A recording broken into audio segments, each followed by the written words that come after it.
to an episode of Jacob's House of Rock. My name's Jacob, and today I'm finally putting out another video for you guys. It has been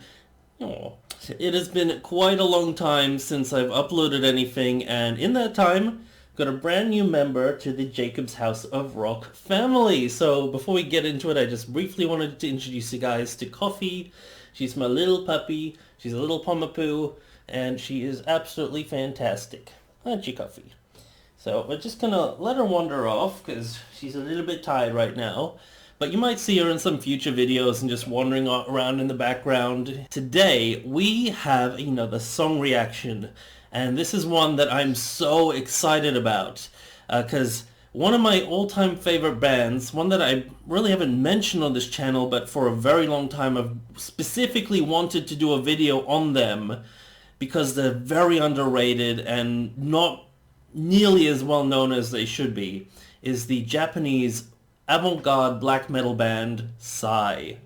I absolutely adore them. I first found out about them years ago when I was watching the documentary Global Metal. That was a documentary that they went all around the world and learnt about all this sort of heavy metal bands from all different cultures and how heavy metal is perceived in different parts of the world. One of the bands that really stuck with me was this band, Sigh, and especially when I dove into their back catalog, especially their 2001 album, Imaginary Sonicscape, I absolutely fell in love with them. As somebody who's a fan of progressive rock and progressive metal, there's some really just creative, out-of-the-box music, and it just really fused that raw black metal sound with just the most bizarre anything that you can think of. It's really difficult to describe their musical style because it's just a mishmash of a lot of stuff. It's kind of like black metal mixed with Frank Zappa or something along those lines. They mix in a lot of jazz, sometimes they mix in disco or hard rock elements and straight heavy metal and everything in between, and they've just got such a unique sound. I really am surprised that this band isn't more well known, and I think if more people knew about them, they really would be up there in sort of the elite class of progressive metal, along with bands like Opeth or Tool or Porcupine Tree, something along those lines. They just announced that they have a brand new album coming out. They might have announced this a little while back, but they released the first single off of it. Let's check it out. It's called Mayonaka No Kaii. I hope I'm pronouncing that right. And it's from the upcoming album in 2022 called Shiki. And I think we got a music video and everything for this track, so I'm really excited about that, and I'm gonna dive right into it. However, something I've noticed with doing these song reaction videos is that often when I do my first sort of listen, especially live on camera, I don't really get the full appreciation for the song. A lot of the tracks that I have done on this channel, I've actually gone back and listened to them, on my own, in my own time, and that's really given me a lot more stuff to say about them. So what I'm gonna do today, just a little change of format, not that you guys really need to know this going into this video, but probably what I'm gonna do is we're gonna listen to the track. You're gonna see my full-on live reaction where I'm gonna pause the video, give you my thoughts as we're listening to it throughout the song, and then at the very end I think I might listen to the track on my own, off camera, a number of times, and come back and do my final conclusion after that, see if I picked up anything else, just, have a time to process my thoughts, basically. So I've got the video ready and loaded to Sigh's brand new song, Mayonaka No Kaii, which I just put into Google Translate, and it literally translates to Midnight Mystery. Alright, let's see what Sigh have in store for us this time.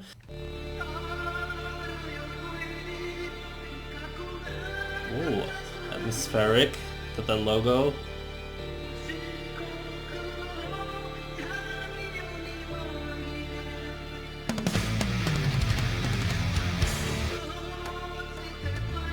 Ooh. I'm loving these, the drumming here, Sorry, before they kick it off, yeah. In the last album in particular, they introduced some like traditional Japanese instruments, some of those more acoustic elements into their music, which I blended really well, a really unique sound. So I'm already really loving the drum in here. A typical part of their sound is those really big synthy, crazy sounds that Mirai, the main songwriter and singer, plays. So got that classic sort of Sigh sound there, as well as the sort of voice modulation and just weird vocal bits that come in, which is quite common with Sigh as well.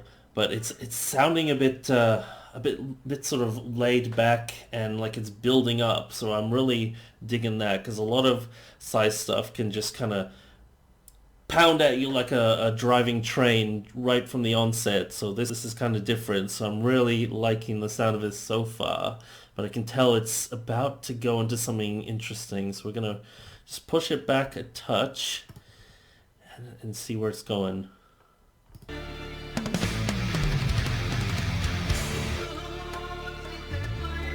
Oh, that bass. Smooth.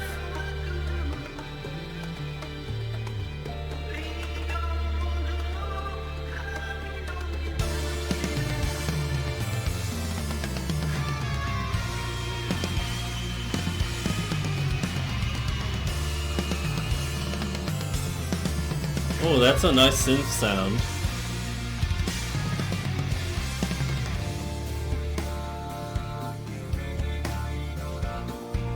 Ooh.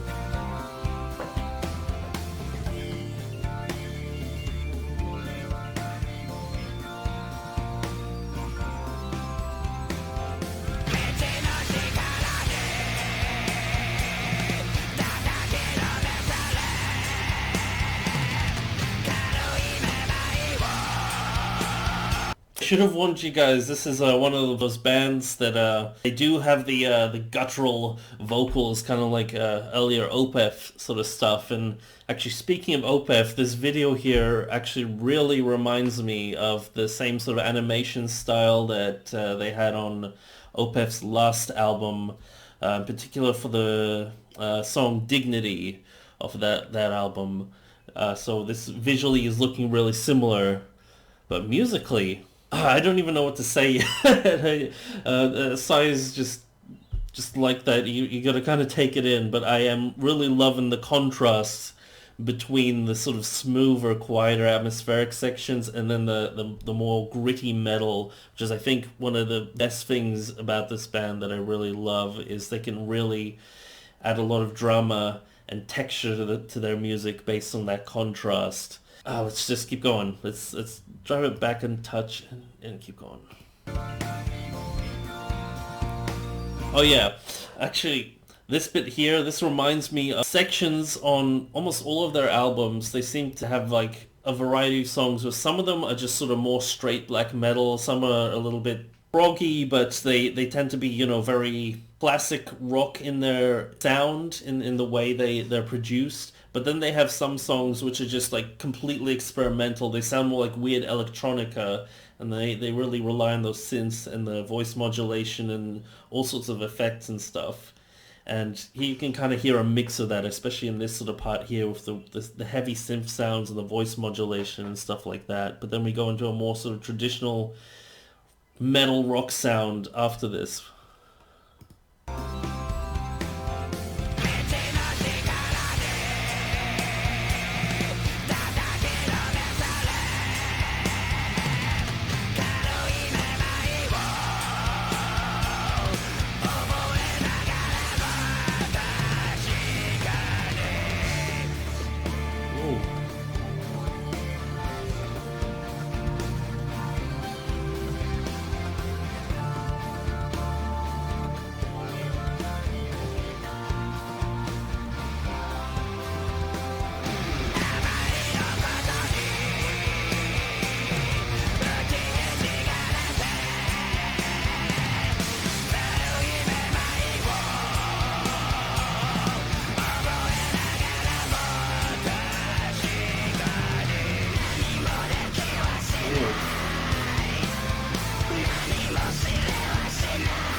One thing that I wanted to also bring up is that Sigh is actually probably the band that kind of got me accustomed to actually enjoying, not just tolerating, but actually enjoying that sort of rough, traditional sort of black metal vocal style, the growling style that, now I really enjoy in stuff like Opeth and stuff like that.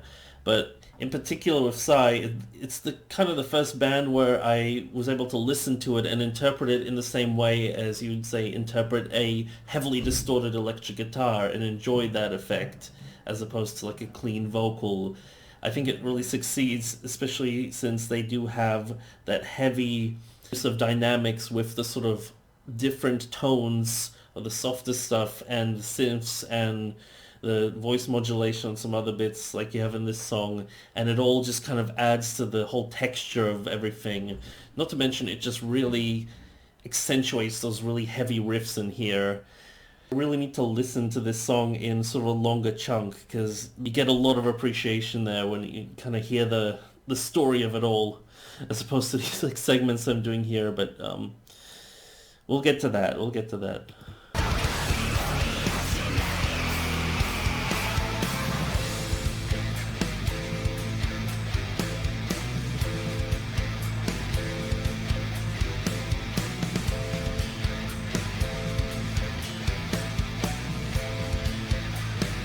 Very interesting keyboard sound.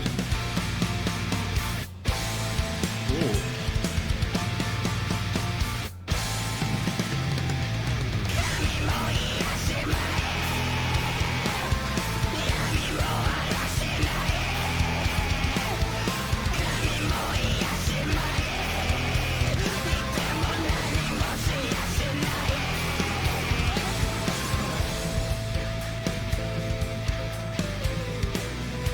I hear, yeah, flute.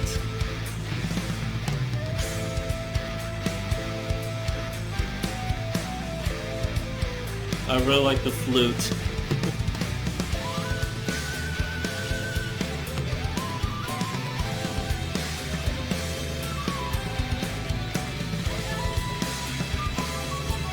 Yeah. Alright guys, I will run that back just a little bit because I'm really enjoying this section. Though I will say I'm still sort of getting used to the mix a little bit, which is completely fine because I find that's actually really common with a lot of size stuff, is that they have a very unique textural quality to their music, and their mixes can be quite unconventional.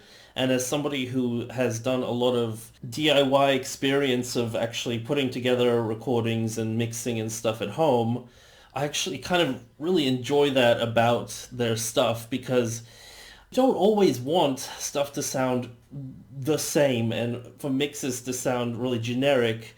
There's something really exciting and different about actually having a very unconventional sort of mix style. And when you're playing music that's this sort of style, you're not always going to have mixes that sound like something else that you've heard. They're going to be something that kind of needs a little time to adapt to.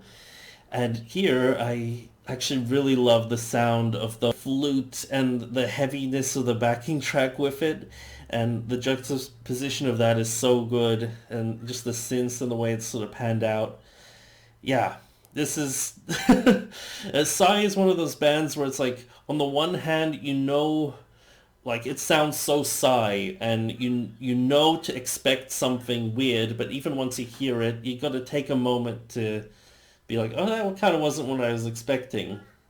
Although on the flip side, I'm so used to listening to a lot of their stuff that I wonder, to a person who has never listened to this band, how weird they actually do sound, because I do remember when I first discovered them being like, whoa, this is some weird shit.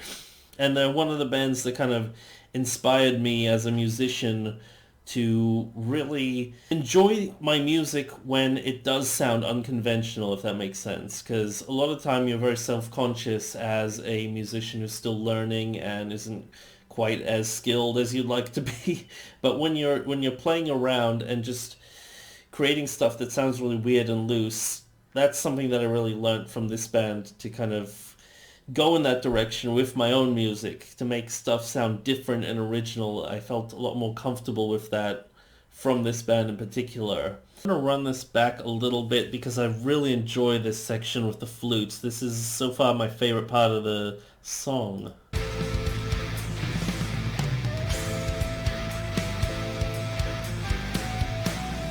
I'm also wondering who's playing the flute because there's a lady in the band who goes by Dr. Mechanibal. And she is an actual doctor. She's got a PhD in something. I don't remember what, but she plays saxophone in the band and sings. And when I mean sings, she has an even more deeper, more demonic voice than Mirai, the normal lead singer in the band. So when they do like duets, it's like it's pretty intense. But I love her saxophone playing, especially on some of the more jazzy songs. And I wonder if she is playing the flute on this one. Although, could be Mirai as well, because he is a multi-instrumentalist. The guy who, again, sings and does the keyboards and stuff in the band. Who knows?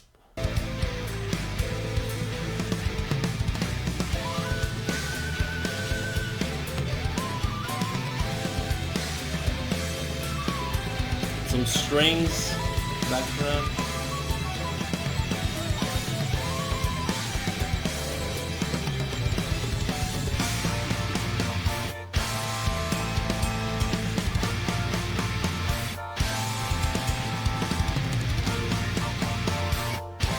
I like that keyboard sound there as well.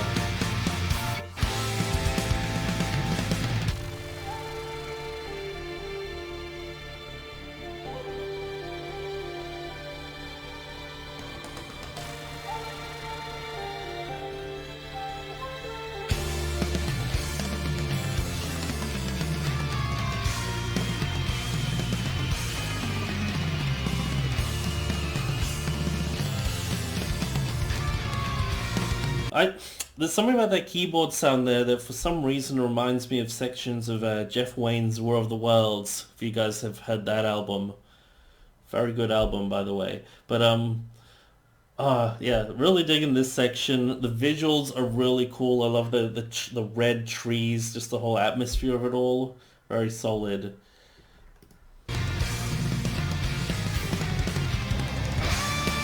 Okay. With some Salvador Dali clocks and solo, up tempo.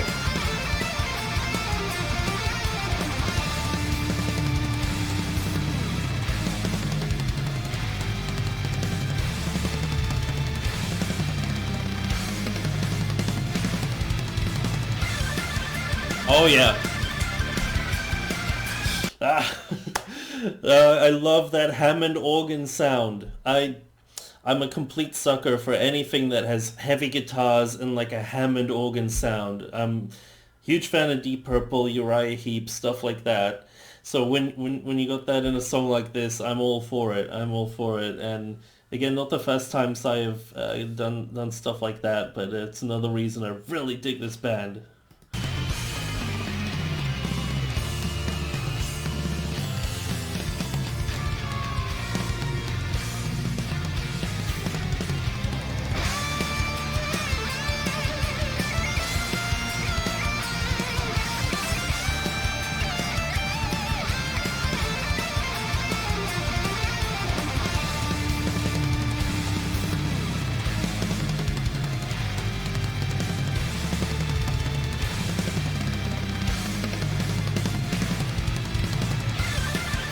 Yeah.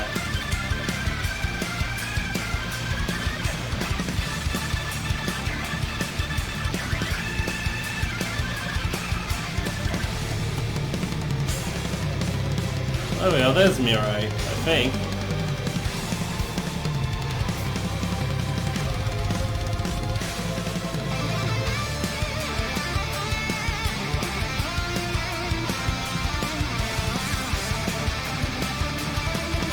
Cool. I like the solo.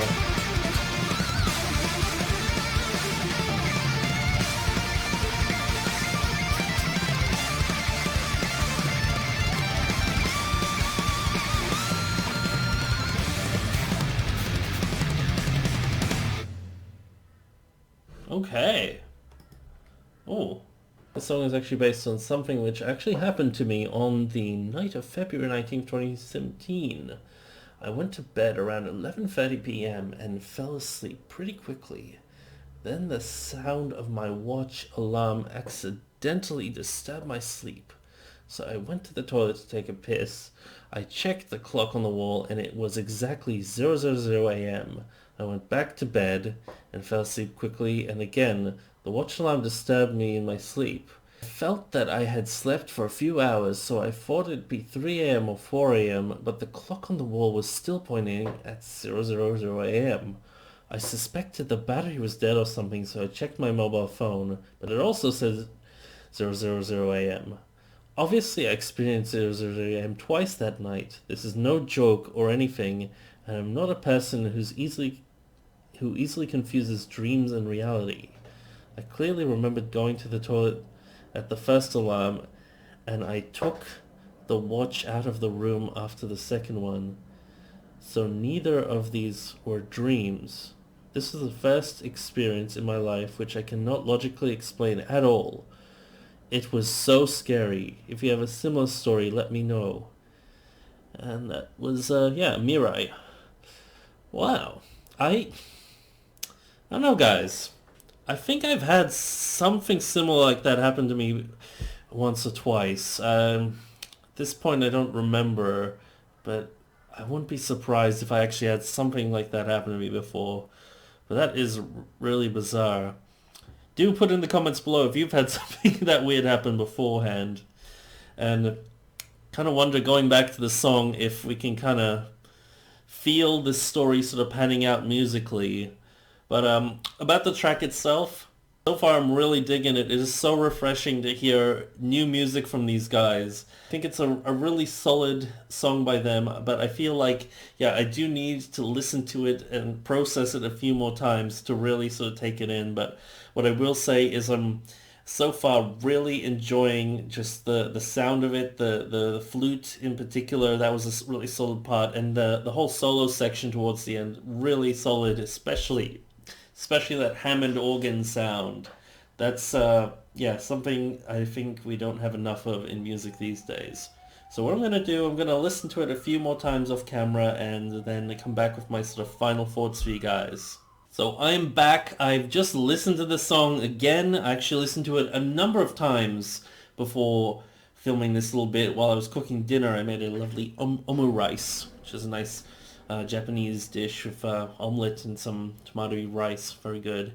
But I'm so glad I actually listened to this through all the way a number of times without having to add commentary or think about, really going into all the little details, because just listening to it organically like that, it really helped get a bigger sense of the song. And something I realized about it through that is it's actually, I think it's really well composed in terms of the flow of it. I really enjoy the journey that you're taken on through this song. It's just got great dynamics between the heavy bits and the more calm bits, and I love the little nuances in there. The calm beginning there, again, the bit with the flute that comes in later, those really heavy chugging riffs. They're just such a classic sound.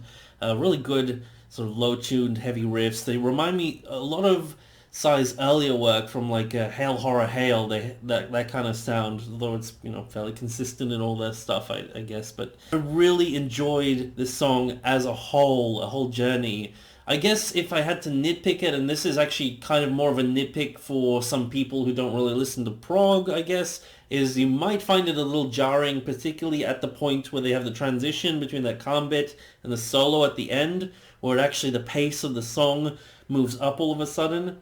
Personally, I actually think it sounds awesome that way, but I have watched a lot of other song reactions from some different channels, and occasionally some people who aren't overly familiar with prog, they do point out those sort of transitions as being jarring, so I just kind of got reminded of that. But personally, not an issue for me at all. I think this song is really top-notch. The more I listen to it, the more I like it. It sounds so Sigh. It's like so their style. As a whole, you can really hear the transition from the previous album. Like, you can hear this era of Sigh in a way. And they have those more acoustic, traditional elements, those instruments which really shine through, like from their last album on here, with the percussion and the strings and stuff like that, which I think sound really good on this, that they had in that last album. But even just the quality of the guitar work and the melody structure and the songwriting, the feel of it is kind of reminiscent of that previous album, but also so different. Just as a whole, there's something about this song that just feels so uplifting, which is really bizarre to think because it does have those doomy, low-tuned moments. In fact, this is sort of a really dissonant, heavy, dark feeling song, but at the same time, I just feel really uplifted listening to it. I'd also like to, again, point out some little details in there.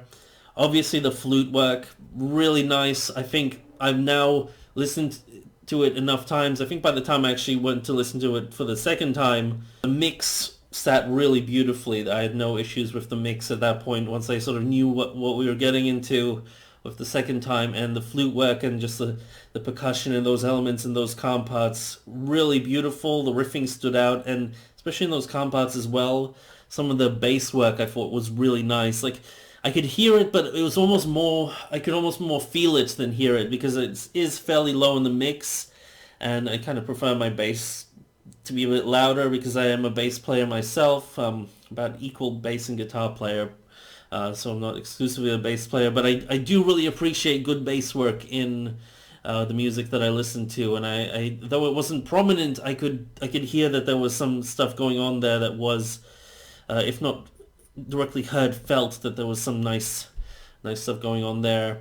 The guitar solo at the end, really top notch. The Hammondy organ solo, it's just, I don't know if it is an actual Hammond organ, but when I say Hammond organ, it's that style of that keyboard sound, and it's the Sigh sound that Mirai plays, because I've definitely heard that exact tone of Hammondy organ solo from him before in some of Sigh's other stuff, and it's just a really good mix of just their classic sound, but it's just so refreshing and good to listen to because there's just so much going on that you just don't get bored of it. I find that's a really enjoyable quality of their music. I really don't get bored of any of it because there's so much going on. It's all put together really well. At this point, they've refined what they do to a really high art. They really know what they're doing, and I'm really excited to hear the rest of this album. If you guys have not heard much of Sigh before or any of their stuff before, I really implore you guys, give them a chance, listen to some of their previous stuff.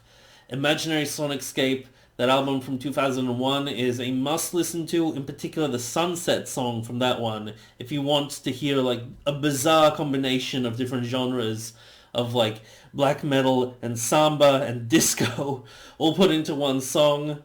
Call it Dream. That's a really good one. I think that's the first song that I became obsessed with from these guys. Then moving on later, Insomnophobia, Grave Word, and Hail Horror Hail, and what was the last album? Air to Despair. All very good albums that really are a must listen to if you're going to look into this band.